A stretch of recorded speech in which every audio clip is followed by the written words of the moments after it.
গ্রাম বাংলার ঐতিহ্য তুলে ধরতে লাঠি খেলা। বসির আহমেদের ভিডিও চিত্রে বিস্তারিত। ঝিনাইদহের শৈলকুপায় দিনব্যাপী অনুষ্ঠিত হয়ে গেল গ্রাম বাংলার ঐতিহ্যবাহী লাঠি খেলা, যা দেখতে ভিড় করে শত শত নারী পুরুষ। কেউ প্রথমবার, আবার কেউ অনেকদিন পর হারানো এই খেলা দেখে দারুণ উচ্ছ্বসিত। দর্শনার্থীদের পথচারণায় মুখর হয়ে ওঠে চারপাশ। তাই তো সকলে মিলে আনন্দ উপভোগ করতে এমন আয়োজন প্রতি বছর করার দাবি দর্শকদের। ঢাক ঢোল আর কাঁসার ঘণ্টার সঙ্গে নৃত্য আর অঙ্গভঙ্গি প্রদর্শন করেন খেলোয়াড়রা। এরপর শুরু হয় মূল আকর্ষণ। দুজন লাঠিয়াল বাদ্যের তালে ঝাঁপিয়ে পড়ে একে অন্যের উপর। আত্মরক্ষার পাশাপাশি প্রতিপক্ষকে কাবু করতে মেতে ওঠেন তারা। প্রতিপক্ষের আঘাত প্রতিরোধে ব্যর্থ হলেই যেন আনন্দে ফেটে পড়ে দর্শকরা।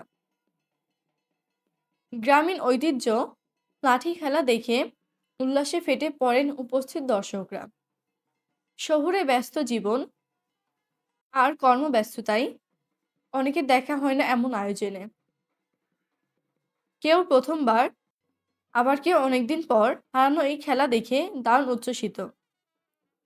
হারিয়ে যাওয়া ঐতিহ্য নতুন উদ্যমে ফিরিয়ে আনতে ঝিনাইদহের শৈলকুপার রঘুনন্দনপুর গ্রামে অনুষ্ঠিত হয়ে গেল লাঠি খেলা। খেলাকে কেন্দ্র করে গ্রামটিতে শুরু হয় উৎসবের আমেজ। যান্ত্রিকতার আগ্রাসন আর ব্যস্ততায় ভুলতে বসা গ্রামীণ ঐতিহ্য লাঠি খেলা দেখতে ভিড় করেন নারী, পুরুষ ও শিশুরা। গ্রামের প্রায় প্রতিটি বাড়িতেই আসে আত্মরক্ষীয়। সকাল থেকেই দর্শনার্থীদের পথচারণায় মুখর হয়ে ওঠে রঘুনন্দনপুর গ্রামটি। তাই তো সকলে মিলে আনন্দ উপভোগ করতে এমন আয়োজন প্রতি বছর করার দাবি দর্শকদের।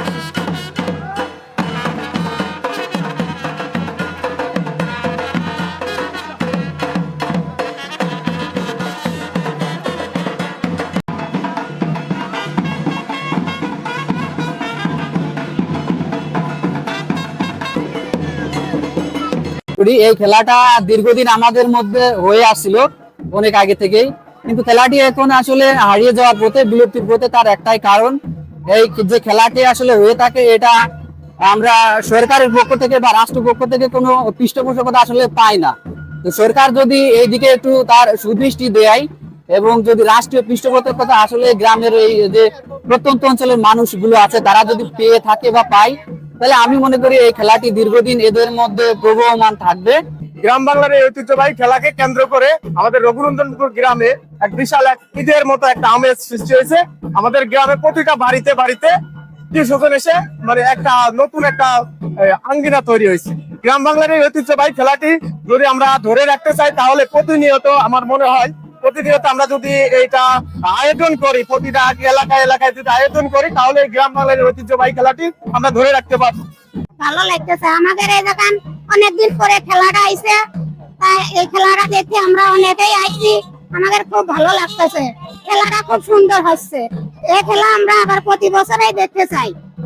বন্ধু বান্ধব সকলেই আইছে, তারপরে বাড়ির আশেপাশের লোকজন, গ্রামের মানে বাইরের গ্রামের লোকও আইসেছে, অনেক মানুষই হয়েছে।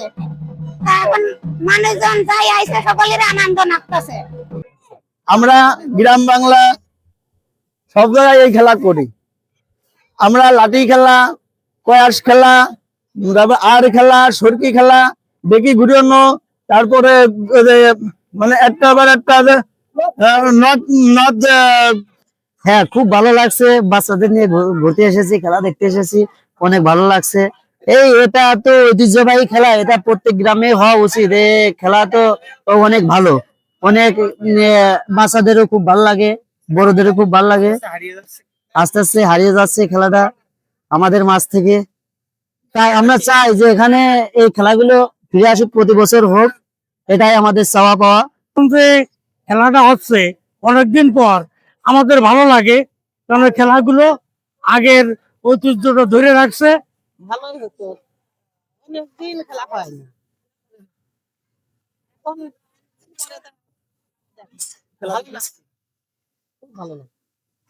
বাঙালিয়ানা এবং বাঙালির ঐতিহ্যকে ধরে রাখার জন্য আজকের আমাদের এই আয়োজন, আমাদের পরবর্তী প্রজন্মকে আমাদের ইতিহাস এবং ঐতিহ্য সম্পর্কে ধারণা দিতেই আজকের এই লাঠি খেলায়। আমাদের এই লাঠি খেলার মাধ্যমে যদি আমরা এক মুহূর্তের জন্য আমাদের পূর্বের ইতিহাসে ফিরে যেতে পারি, তাতেই আমি ধন্য। আমার প্রচেষ্টা এবং আমার ইচ্ছা যে এই বাঙালির এই ঐতিহ্যকে সকলে মিলে আমরা